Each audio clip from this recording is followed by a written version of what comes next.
Assalamualaikum warahmatullahi wabarakatuh. Salam sejahtera untuk kawan baik Nur Iswan channel semua. Salam menjernihkan pikiran dan menebar kebaikan.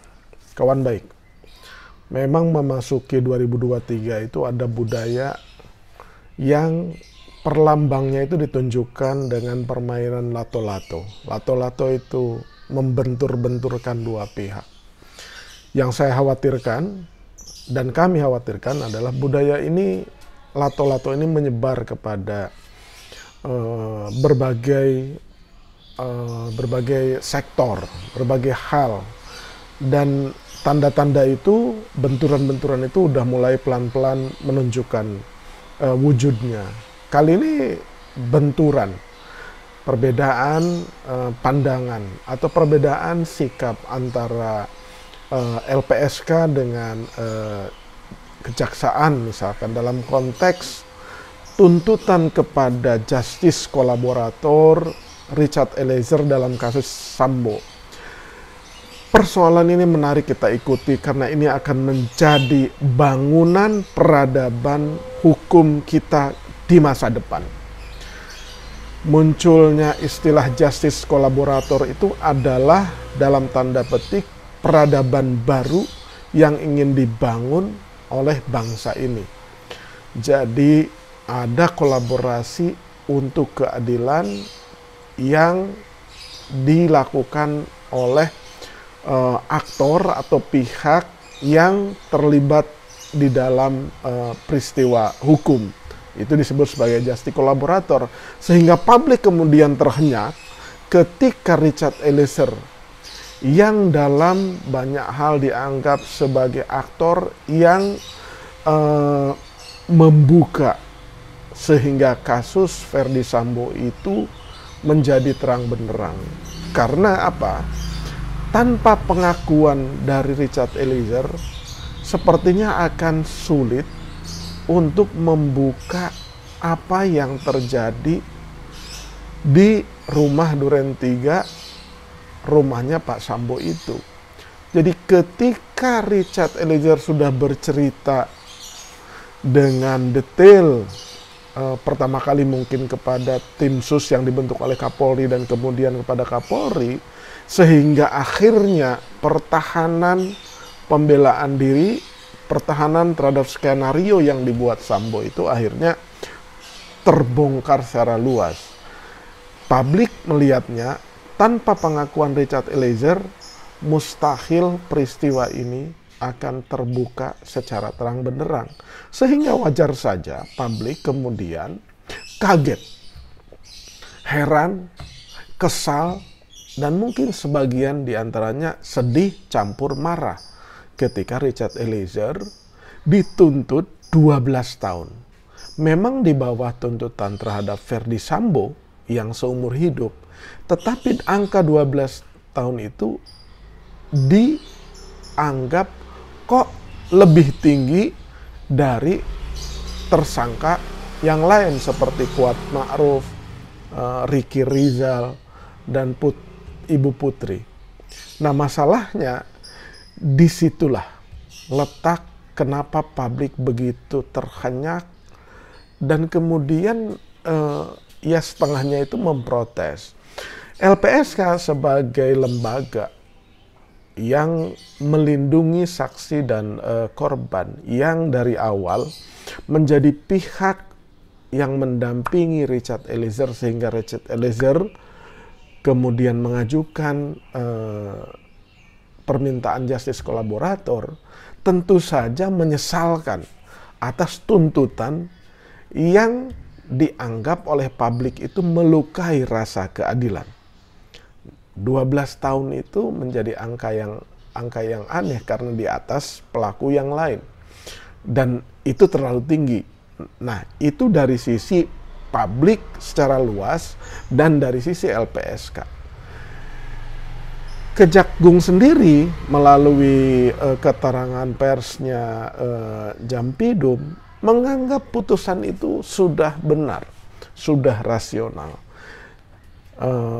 Karena Richard Eliezer dianggap sebagai eksekutor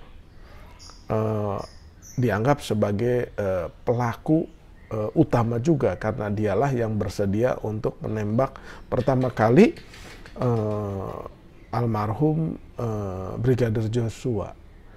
Tetapi statement dari Kejaksaan Agung melalui Jampidum oleh publik dilihatnya itu defensif, dan terlihat gesturnya itu ya mungkin karakter orangnya ya, bukan institusi nih, karakter orangnya itu mensikapi penyesalan dan keprihatinan dari LPSK itu dianggap sebagai bagian dari intervensi.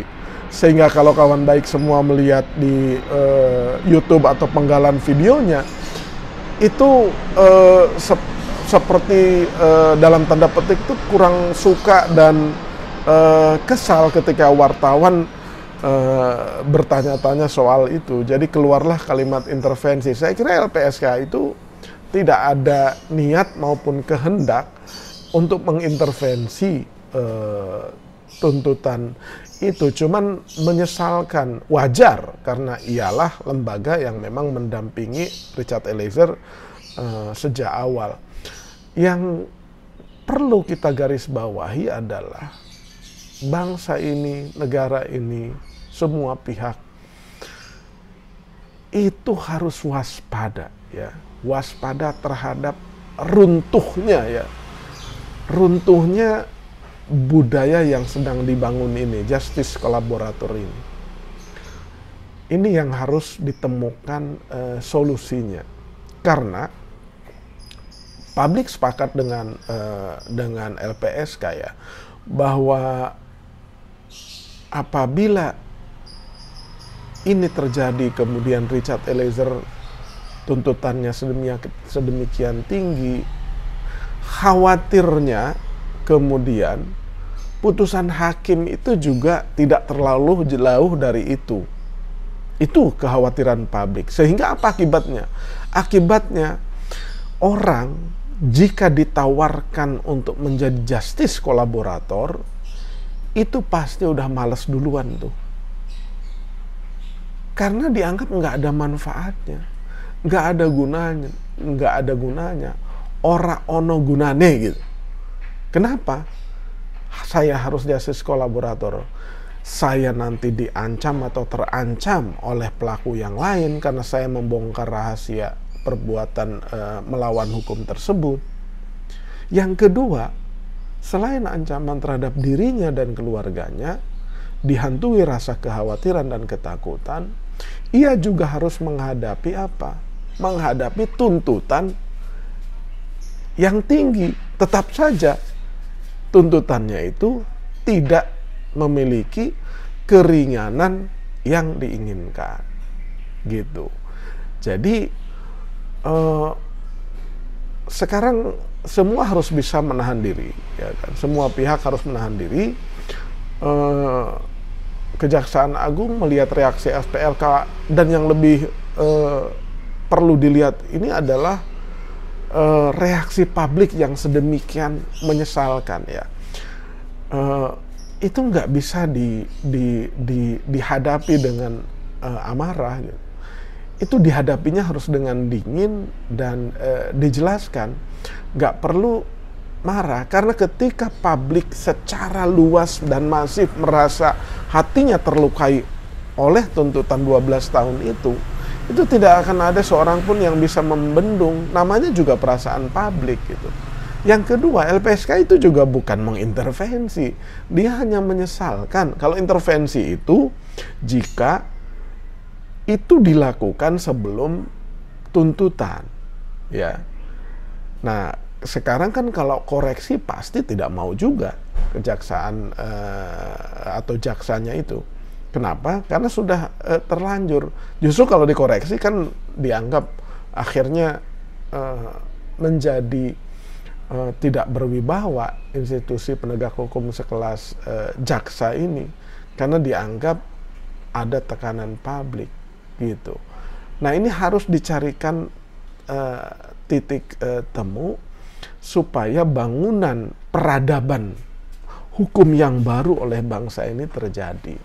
Jadi saya sekali lagi menegaskan bahwa ketika ada justice kolaborator atau ada sistem justice kolaborator atau ada istilah justice kolaborator, ini adalah bangunan peradaban hukum di Indonesia, sehingga kita bisa membongkar peristiwa atau perbuatan melawan hukum melalui aktor-aktor yang terlibat. Nah, itu harus memang diberikan reward. Kalau tidak, ya itu tadi, ya untuk apa jadi justice kolaborator gitu. Nah, jadi mudah-mudahan LPSK maupun Kejaksaan Kejaksaan ini tidak menerus-neruskan. Kalau publik, ya kan, suara publik ya wajib didengar karena itu adalah suara masyarakat gitu. Tapi tidak menarik juga buat publik kalau kemudian kesannya antar lembaga itu benturannya atau mensikapi benturan itu ya secara tidak tepat atau kurang dewasa gitu. Apalagi pakai agak marah gitu ya.